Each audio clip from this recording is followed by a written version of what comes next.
नमस्कार. सिटी न्यूजच्या बुलेटिनमध्ये प्रेक्षकांचं मनपूर्वक स्वागत. आज दिनांक 22 एप्रिल 2026 वार बुधवार.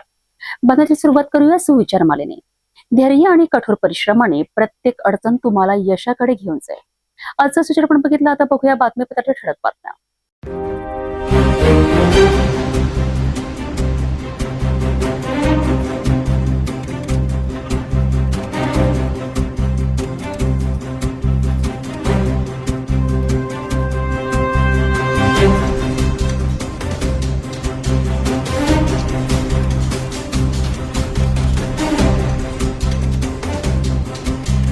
ठळक बातम्या बघितल्या. आता घेऊया छोटासा ब्रेक.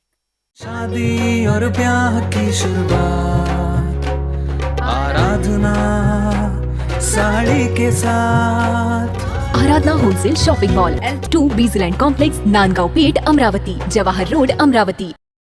ब्रेकनंतर बघूया सविस्तर बातम्या.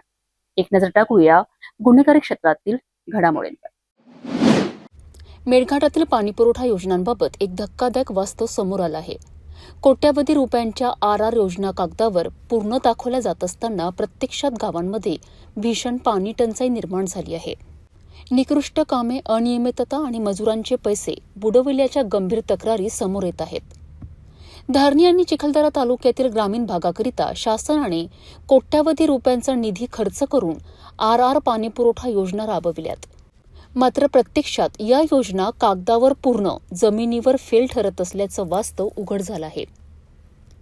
हिराबंबई, राणी पिसा, गडगा मध्यम प्रकल्प परिसर, मानसूर धावाडी यांच्यासह सुमारे 42 गावांमध्ये कामे सुरू झालीत, परंतु ती अर्धवट अवस्थेतच आहेत. प्रशासनाकडून निधी नसल्याची कारणे सांगितली जात असली तरी नागरिकांना मात्र पाण्याचा थेंबही मिळत नाही. ग्रामस्थांच्या आरोपानुसार विहिरींचे खोदकाम, पाण्याच्या टाक्या आणि पाईपलाईनची कामे निकृष्ट दर्जाची आहेत. अनेक ठिकाणी पाईपलाईन गळती, अपूर्ण जोडणी, टाक्यांमध्ये पाणी पुरवठाच नसल्याने परिस्थिती गंभीर बनली आहे. याहून गंभीर बाब म्हणजे कंत्राटदारांनी आदिवासी मजुरांचे आणि स्थानिक व्यापाऱ्यांचे लाखो रुपये बुडविल्याचे आरोप होत आहेत. त्यामुळे आर्थिक फटका बसलेल्या नागरिकांमध्ये संतापाची लाट उसळली आहे. उन्हाळ्याच्या सुरुवातीलाच महिलांना आणि नागरिकांना पाण्याकरिता मैलोन मैल पायपीट करावी लागत आहे.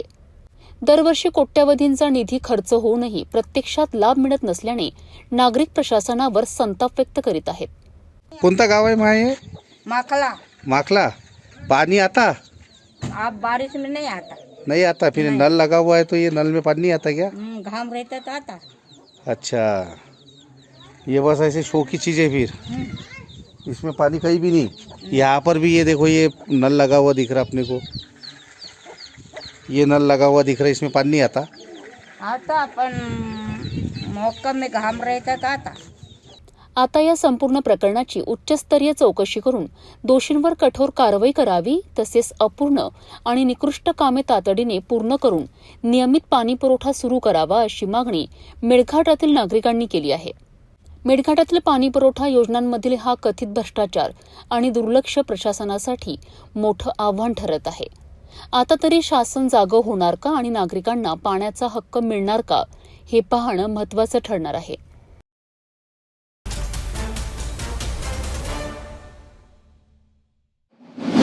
महाराष्ट्र राज्य माध्यमिक व उच्च माध्यमिक शिक्षण मंडळ ही 1965च्या अधिनियमानुसार स्थापन झालेली स्वायत्त शैक्षणिक संस्था आहे. राज्यभरात मंडळाची एकूण 9 विभागीय कार्यालय कार्यरत आहेत.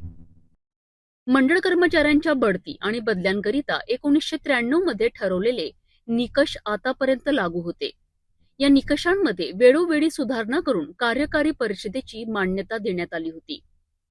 मात्र डिसेंबर 2025 पासून नवीन अध्यक्ष नियुक्त झाल्यानंतर प्रशासनाने कोणतीही चर्चा न करता 2005चा शासकीय बदली विनियम लागू करण्याचा निर्णय घेतल्याचा आरोप कर्मचारी संघटनांनी केला आहे. कर्मचारी संघटनांच्या मते स्वायत्त शैक्षणिक संस्थेवर हा नियम सक्तीने लागू करण्याची कोणतीही कायदेशीर तरतूद नाही. त्यामुळे हा निर्णय कर्मचाऱ्यांवर अन्याय करणारा ठरत आहे.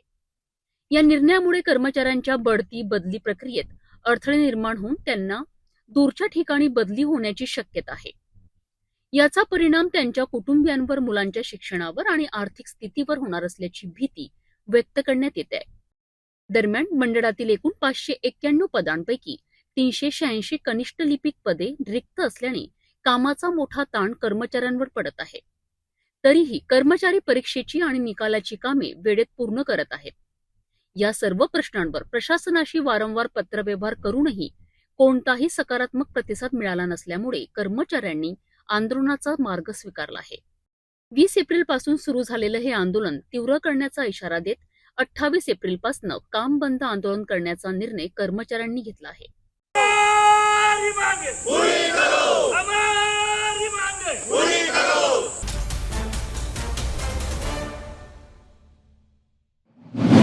अमरावतीत नागरिकांच्या मूलभूत हक्कांशी संबंधित एक गंभीर प्रश्न पुन्हा एकदा ऐरणीवर आला आहे. वडाळी प्रभाग क्रमांक 9 मधील नागरिकांना प्रधानमंत्री आवास योजनेतून घरे मिळूनही PR कार्ड मिळत नसल्याने मोठ्या अडचणींचा सामना करावा लागतोय. याच पार्श्वभूमीवर भाजपच्या वतीने जिल्हाधिकारी कार्यालयात निवेदन सादर करण्यात आले आहे. अमरावती जिल्ह्यातील वडाळी प्रभाग क्रमांक 9 परिसरात महादेवखोरी, भारतनगर, देवीनगर आणि वडाळी पाणी टाकी परिसरात मोठ्या प्रमाणात नागरिक वास्तव्यास आहे. या नागरिकांनी प्रधानमंत्री आवास योजनेअंतर्गत अर्ज करून घरेही मिळवली आहेत. मात्र गेल्या अनेक वर्षांपासून PR कार्ड मिळत नसल्याने रहिवाशांना विविध अडचणींना सामोरे जावे लागतंय. मालमत्ता नोंदणी, शासकीय योजना तसेच इतर प्रशासकीय कामांमध्ये या कार्डच्या अभावामुळे अडथळे निर्माण होत आहेत. नागरिकांनी अनेक वेळा संबंधित विभागाकडे पाठपुरावा करूनही हा प्रश्न अद्याप प्रलंबितच आहे. त्यामुळे अखेर भाजपाच्या वतीने जिल्हाधिकारी कार्यालयात निवेदन सादर करण्यात आले. भाजपा जिल्हा शहर सचिव पंचफुला संजय चव्हाण यांच्या नेतृत्वाखाली हे निवेदन देण्यात आले असून यावेळी मोठ्या संख्येने नागरिक उपस्थित होते. या निवेदनामध्ये पात्र लाभार्थ्यांना तातडीने PR कार्ड देण्यात यावे आणि नागरिकांचा मूलभूत हक्काचा प्रश्न लवकरात लवकर मार्गी लावावा अशी मागणी करण्यात आली आहे. नागरिकांच्या हक्काशी निगडीत हा प्रश्न प्रशासन कितपत गांभीर्याने घेतो आणि किती लवकर सोडवितो हे पाहणे महत्त्वाचे ठरणार आहे. समस्या ही आहे की आम्ही 6-7 वर्षापूर्वी PR कार्डासाठी आम्ही मागणी करतो. 6-7 वर्षापासून आम्ही प्रभाग क्रमांक 9 येथील रहिवासी आहोत.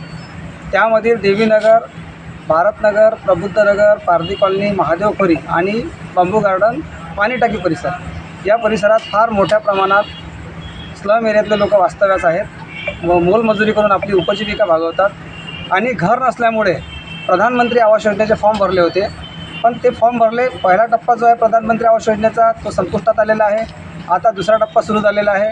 PR कार्डाच्या मागणीसाठी आम्ही आमच्या प्रभागाच्या नगरसेविका चव्हाण यांच्या नेतृत्वामध्ये आम्ही 5 वर्षापूर्वी वडाळीसह नगरसेविका लोकांनी आंदोलन केलं होतं. त्या आंदोलनामध्ये माननीय जिल्हाधिकाऱ्यांनी दखल घेऊन त्या सगळ्या विभागांना बोलवून एनओशा प्राप्त झाल्या आहे. पण काही तांत्रिक बाबीमुळे PR कार्ड आम्हाला मिळाले नाही. अलीकडच्या काळामध्ये माननीय नामदार, तांत्रिक बाब म्हणजे नेमके काय होते? ते न्यायप्रविष्ट प्रकरण होतं आणि त्यामुळे आम्हाला ते मिळाले नाही. आणि माननीय पालकमंत्री महोदय यांनी, चंद्रशेखर बावनकुळे यांनी ती दखल घेऊन अमरावती शहरातील आणि वडाळी भागातील आम्हाला PR कार्ड मिळावे यासाठी दखल घेतलेली आहे. परंतु प्रत्यक्ष जे PR कार्ड आहे ते अजूनपर्यंत मिळालेले नाही आहे. जेमतेम सुरुवात झालेली आहे, पण आमच्या वस्त्या फार मोठमोठ्या असल्यामुळे PR कार्ड मिळाले नाही. एनओशा प्राप्त झालेल्या आहे. त्याकरिता आज आम्ही जिल्हाधिकारी यांच्याकडे निवेदन घेऊन आलेलं आहे यांच्या नेतृत्वामध्ये. तर PR कार्ड मिळावे, त्यामुळे आम्हाला PR कार्ड जर मिळाले तर आम्हाला प्रधानमंत्री आवास योजनेचे लवकरात लवकर घरं मिळतील आणि ती अट त्यामध्ये आहे.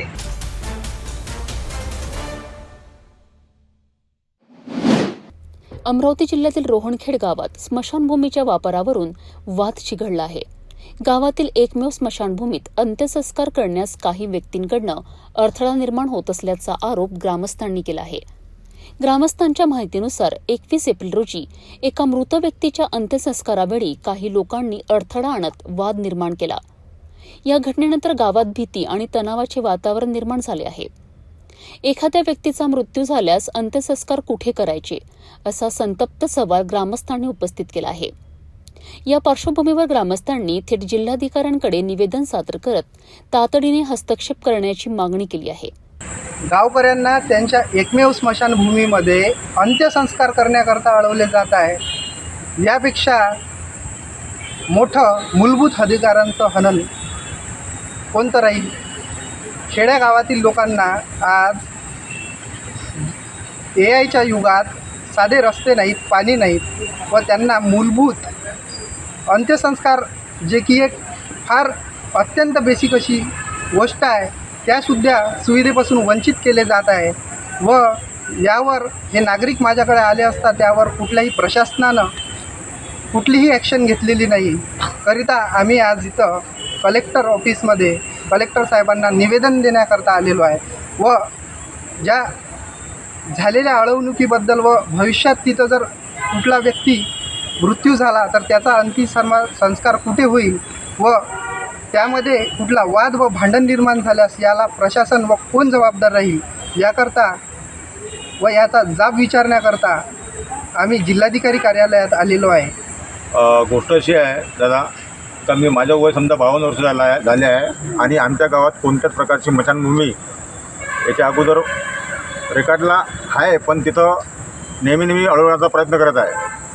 अशा याच्यात एका शेतकऱ्याच्या शेतात 1980 पासून 7-12 रेकॉर्डला नोंद आहे 10 गुंठे जागाची. तिथे आम्ही ग्रामपंचायतमार्फत बांधकाम केले असता काल अचानक आमच्या गावात एक तरुण व्यक्ती मृत्यू झाला तर त्याला आम्ही अंत्यसंस्कार करायला नेले असता तिथे अडवण्यात आले आहे.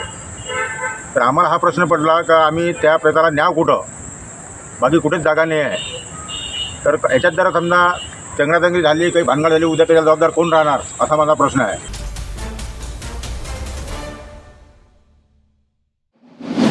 अमरावती जिल्ह्यातील भातकुली तालुक्यातील उत्तमसरा ग्रामपंचायतीत गैरव्यवहाराचा स्फोटक आरोप समोर आलाय. स्थानिक नागरिकांनी लेखी तक्रार करत ग्रामपंचायतीत विविध कामांमध्ये मोठ्या प्रमाणात भ्रष्टाचार झाल्याचा आरोप केलाय. उपोषणकर्ते अभिषेक सवई यांच्या म्हणण्यानुसार जिल्हा परिषद शाळेच्या मैदानात कामात 15व्या वित्त आयोगाच्या निधीचा वापरात तसेच लेआउट विकास कामांमध्ये गंभीर अनियमितता झाली आहे. विशेष म्हणजे काही कामांचे कागदोपत्री अहवाल पूर्ण दाखवले असले तरी प्रत्यक्षात ती कामे अपूर्ण असल्याचा आरोप करण्यात आलाय. तसेच लेआउट मधील प्लॉट धारकांकडून पैसे घेऊनही रस्ते, नाल्या, पाणी आणि इतर मूलभूत सुविधा देण्यात आल्या नाहीत. त्यामुळे नागरिक त्रस्त झाले आहेत. याशिवाय ग्रामपंचायतीमार्फत शिक्षक आणि कर्मचाऱ्यांकडून घर भाड्याच्या नावाखाली पैसे वसूल केल्याचाही आरोप करण्यात आलाय. या सर्व प्रकरणाची तात्काळ सखोल चौकशी करून दोषींवर कारवाई झाली नाही तर मंत्रालयात तीव्र आंदोलन आणि टोकाची पावले उचलण्याचा इशारा उपोषणकर्त्यांनी दिलाय. डिसेंबर महिन्यापासून सतत या मार्गाने काम करत आहेत की भ्रष्टाचार गावातला मोकळा करायचा आहे. माझ्या गावात भरपूर प्रमाणात म्हणजे कोट्यवधीच्या प्रमाणात भ्रष्टाचार झालेला आहे. सलग 5-6 असे मुद्दे आहेत की मी ते सध्या उपस्थित केलेले आहेत या उपोषणाच्या मार्फत. असे बरेच मुद्दे आहेत. या 5-6 मुद्द्यापेक्षा पण जास्त मुद्दे आहेत की म्हणजे मोठ्या प्रमाणात करोडो रुपयाचा असा आमच्या इथं घोटाळा झालेला आहे. शाळेचं मैदान आहे, 7 लाख रुपये आलेले होते, त्याचे 4 लाख मुख्याध्यापकाच्या खात्यात आले. कोणत्याही प्रकारचं टेंडर नाही काढलं गेलं, काहीच नाही गेलं. म्हणजे सगळा भोंगळ कारभार. आपण जे हुकुमशाही चालल्यासारखं असं वातावरण आहे उत्तमसऱ्यात आमच्या गावात या ग्रामपंचायतनी शिक्षक लोकांनी असं केलेलं आहे.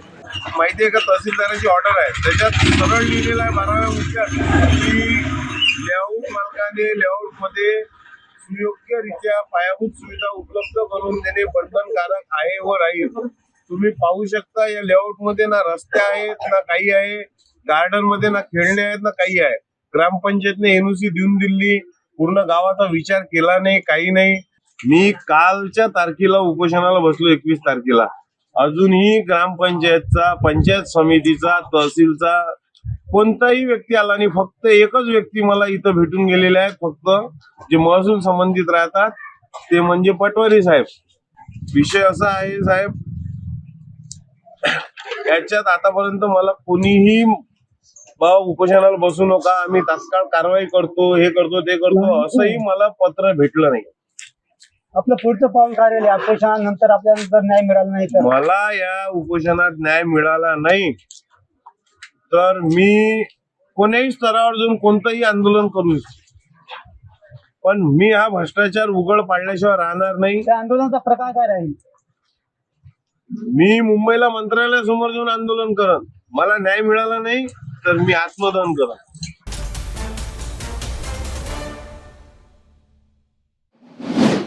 बडनेरा येथे विश्वरत्न डॉक्टर बाबासाहेब आंबेडकर पुतळा स्मारक समितीच्या वतीने आयोजित कार्यक्रमात विविध क्षेत्रात उल्लेखनीय कार्य करणाऱ्या पत्रकार आणि सामाजिक कार्यकर्त्यांचा सन्मान करण्यात आला. या प्रसंगी इंजिनियर पवन दवंडे यांनी उपस्थितांना मार्गदर्शन करताना डॉक्टर बाबासाहेब आंबेडकर यांच्या विचारांचे महत्त्व अधोरेखित केलेत. नाही तर आता पहा ना तुम्ही काय वातावरण चालू आहे देशात. इतकं भयानक वातावरण पेटवलं का कोणी म्हणते हिरवा.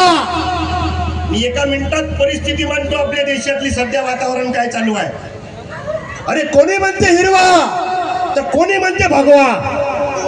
मी जबाबदारीनं बोलतो, एक एक शब्द इंजिनियर माणूस आहे. अरे कोणी म्हणते हिरवा तर कोणी म्हणते भगवा. बेरोजगारीने या देशातले लेकरं मरून राहिले, पहिले तेले तर जगवा. शिक्षण, संघटन आणि संघर्ष या त्रिसूत्रीचा अवलंब करून समाज परिवर्तन शक्य असल्याचे त्यांनी स्पष्ट केलेत. या कार्यक्रमात उपस्थितांनी त्यांच्या भाषणाला उत्स्फूर्त प्रतिसाद दिलाय. आणि मी खेड्यातलं पीस आहो, मले तुले कुत्र्याला घाल वर्णाले. हात जोडून प्रार्थना, हसत राहणं. हसत खेळत आपल्याला हे विचार शिकायचे आहे. बरोबर, आज बाबासाहेब आंबेडकरांच्या जयंतीच्या निमित्तानं आजचा कार्यक्रम आहे. बाबासाहेब आंबेडकर म्हणजे साधे नाहीत रे पोरं, लक्षात घ्या. बाबासाहेब आंबेडकर म्हणजे साधे नाहीत. बाबासाहेब आंबेडकरांना सिम्बॉल ऑफ द नॉलेज म्हटलं गेलं आहे. काय म्हटलं आहे? सिम्बॉल ऑफ द नॉलेज, ज्ञानाचं प्रतीक. 45,000 पुस्तकं वाचले बाबासाहेबांना. किती? संपूर्ण परिसर आंबेडकरी विचारांनी भारलेला दिसत होता. संविधान, सामाजिक न्याय आणि समतेचा संदेश देणारा हा कार्यक्रम समाजाकरिता प्रेरणादायी ठरलाय. कार्यक्रमाच्या यशस्वी आयोजनाकरिता समितीचे प्रमुख मार्गदर्शक लईभाई पटेल, अध्यक्ष मनोज गजभिये, उपाध्यक्ष अशोक नंदा गवडी, सचिव सिद्धार्थ बनसोड तसेच मच्छिंद्र भटकर, सुशील बोरकर, पप्पू गडलिंग आणि मधुकर साखरे यांनी विशेष परिश्रम घेतलेत.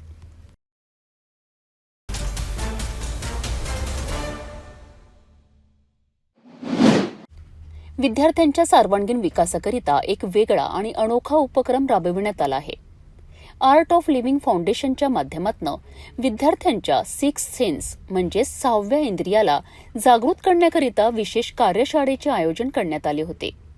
या कार्यशाळेला विद्यार्थ्यांचा उत्स्फूर्त प्रतिसाद मिळालाय. काय आहे या कार्यशाळेचं वैशिष्ट्य?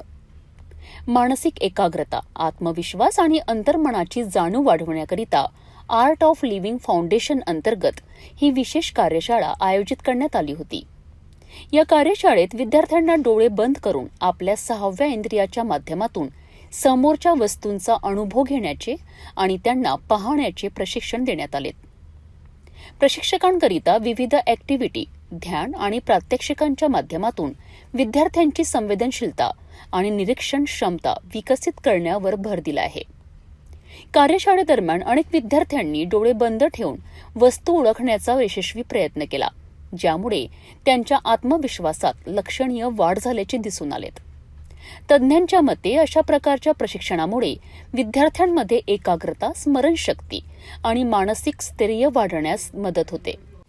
या उपक्रमाला पालक आणि शिक्षकांनीही सकारात्मक प्रतिसाद दिला असून विद्यार्थ्यांच्या भविष्याकरिता हे प्रशिक्षण अत्यंत उपयुक्त ठरणार असल्याचे मत व्यक्त करण्यात आले. विद्यार्थ्यांच्या मानसिक आणि बौद्धिक विकासाकरिता अशा प्रकारचे उपक्रम निश्चितच महत्त्वाचे ठरत आहे. 6व्या इंद्रियाच्या माध्यमातून स्वतःची क्षमता ओळखण्याचा हा प्रयत्न विद्यार्थ्यांकरिता एक नवीन दिशा देणारा ठरतोय.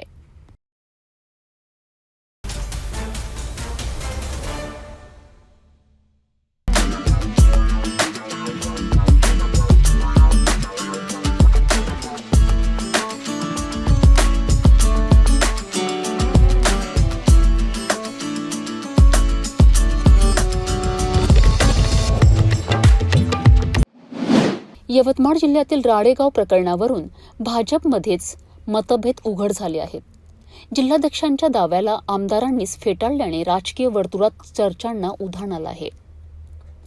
यवतमाळ जिल्ह्यातील राडेगाव येथे मुलींच्या कथित विक्री प्रकरणाने मोठी खळबळ उडाली होती. या प्रकरणात भाजपचे जिल्हाध्यक्ष प्रफुल्ल चव्हाण यांनी 34 मुली बेपत्ता झाल्याचा गंभीर दावा केला होता. मात्र या दाव्याला भाजपचेच आर्णी केळापूर मतदारसंघाचे आमदार राजू तोडसाम यांनी थेट फेटाळलं आहे. पोलिसांशी चर्चा केल्यानंतर अशी कोणतीही बाब आढळली नसल्याचं त्यांनी स्पष्ट केलं आहे. तोडसाम यांनी माध्यमांमध्ये चुकीची माहिती पसरविल्याचा आरोप करत हा केवळ अपप्रचार असल्याचं म्हटलं आहे.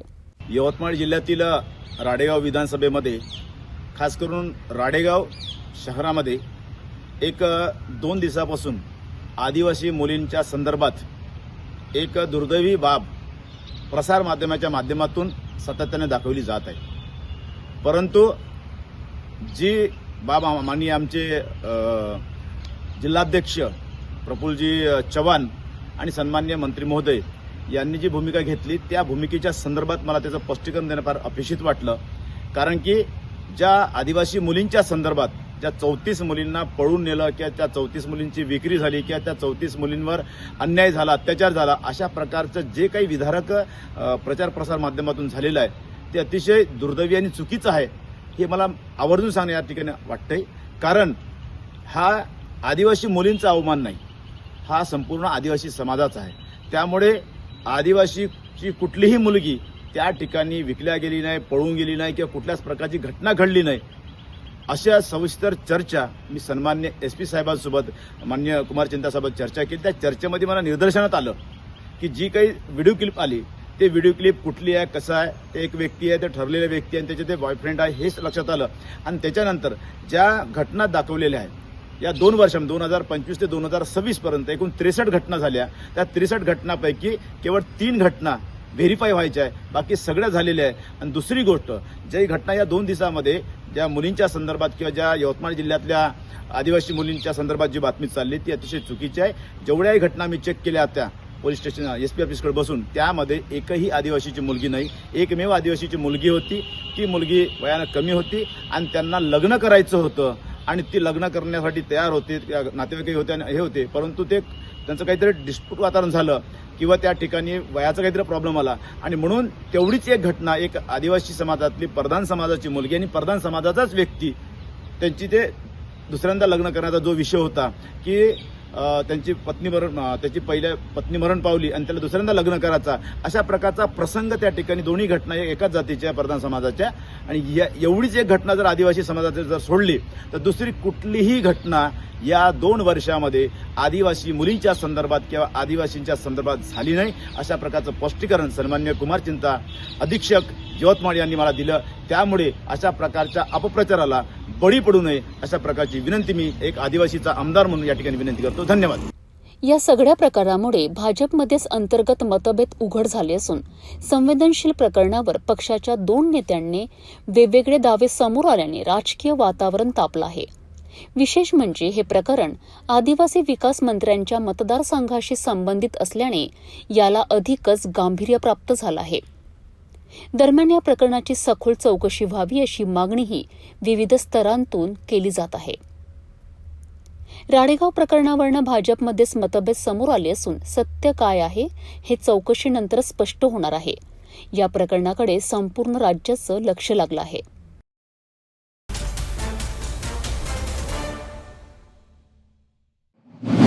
वसुंधरा दिनाचे औचित्य साधून वाशिममधील SMC शाळेत निसर्ग इको क्लब, राष्ट्रीय हरित सेना आणि सामाजिक वनीकरण विभाग यांच्या संयुक्त विद्यमाने सीड बँक प्रदर्शनाचे आयोजन करण्यात आले. या प्रदर्शनात विद्यार्थ्यांनी विविध प्रकारच्या बियांचे संकलन करून त्यांची माहिती सादर केली आहे. प्रत्येक बियाचे वैशिष्ट्य, त्यांचा उपयोग आणि पर्यावरणाकरिता त्याचे महत्त्व विद्यार्थ्यांनी अत्यंत अभ्यासपूर्ण पद्धतीने पार मांडलेत. या उपक्रमाचा मुख्य उद्देश विद्यार्थ्यांमध्ये पर्यावरणाबद्दल जागरूकता निर्माण करणे आणि निसर्ग संवर्धनाची सवय लावणे हा आहे. या प्रदर्शनात सादर करण्यात आलेल्या बियांचा उपयोग शाळेच्या परिसरात बॉटनिकल गार्डन विकसित करण्याकरिता तसेच सामाजिक वनीकरणाच्या विविध उपक्रमांसाठी करण्यात येणार आहे. या उपक्रमांमुळे विद्यार्थ्यांमध्ये निसर्गाविषयी प्रेम आणि जबाबदारीची भावना अधिक दृढ होत असल्याची चित्र पाहायला मिळालीत.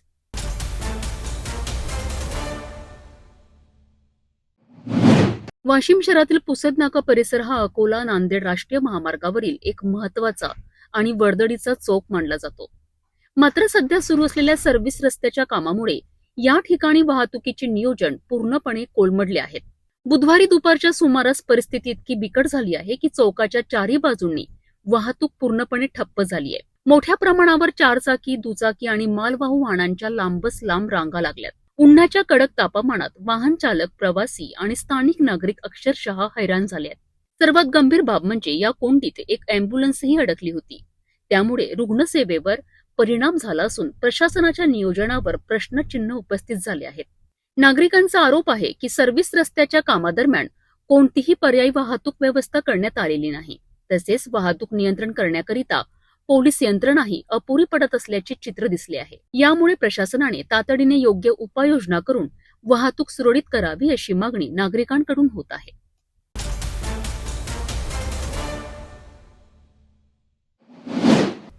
भोकरदन तालुक्यातील वाढोणा येथून एक अभिमानास्पद बातमी समोर आली आहे. सानिया शौकत तडवी या आदिवासी युवतीची जालना पोलीस दलात निवड झाली आहे. अत्यंत प्रतिकूल आणि हलाखीच्या परिस्थितीत शिक्षण घेत जिद्द आणि चिकाटीच्या जोरावर सानियाने हे यश संपादन केले आहे. सिल्लोड तालुक्यातील जडकी बाजार येथे मामाच्या घरी राहून तिने आपले शिक्षण पूर्ण केलेत. शिक्षणासोबतच स्पर्धा परीक्षेची तयारी करताना तिने अनेक अडचणींवर मात केली. पोलीस भरतीचे स्वप्न पूर्ण करण्याकरिता तिने नियमित अभ्यासासोबत शारीरिक सरावावरही भर दिलाय. तिच्या अथक परिश्रमाचे फळ मिळत अखेर तिची जालना पोलीस दलात निवड झाली. या यशामुळे तिच्या कुटुंबियांसह संपूर्ण गावात आनंदाचे वातावरण निर्माण झाले आहे. सानिया ही जडकी बाजार येथील ग्रामपंचायत सदस्य रोशन तडवी यांची भाची आहे. तिच्या यशाचा गौरव करत धावडा येथील पत्रकारांच्या वतीने तिचा सत्कार करण्यात आला. यावेळी पत्रकार मुस्तफा पठाण, मजहर पठाण, राजू शाह, अजहर तडवी आणि मुजम्मिल पठाण, सादिक तडवी यांच्यासह अनेक मान्यवर उपस्थित होते. गावकऱ्यांनी सानियाच्या पुढील वाटचालीस शुभेच्छा देत इतर युवक युवतींनीही तिच्याकडून प्रेरणा घ्यावी असे आवाहन केलेत. अशक्य काहीच नसते, मनापासून प्रयत्न केले तर यश नक्की मिळते, हे सानियाने आपल्या कृतीतून सिद्ध करून दाखविलेत. नमस्कार, माझे नाव सानिया शौकत तडवी आहे. मी मूळ गावची वाढोणा येथील रहिवासी आहे आणि मी मामाकडे शिकलेली आहे जळकी बाजारला. मामांनीच लहानपणापासून माझं शिक्षण पूर्ण केलेलं आहे आणि मी इथपर्यंत पोहोचली मामांमुळेच फक्त. खूप खूप आभारी मी मामांची.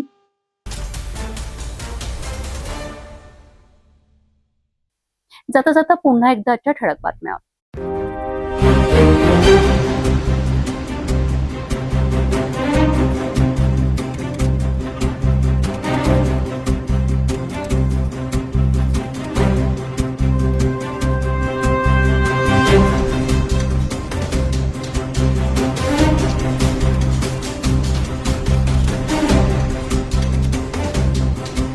आपण आता सिटी न्यूज चॅनल टीव्हीवरही बघू शकता. यामध्ये next channel 117, Jio channel 872, GTPL 73, Fastway channel 256 वर बघू शकाल. आता अमरावती जिल्ह्यानंतर विदर्भ आणि महाराष्ट्राचे दर्शक घर बसल्या आपल्या केबल टीव्हीवर सिटी न्यूज बातमी पाहू शकाल. यामध्ये Chhatrapati Sambhajinagar NST setup box number 14, Yavatmal setup box number 12, Washim setup box number 26, Nanded setup box number 17, Mahur setup box number 7, Akola setup box number 899.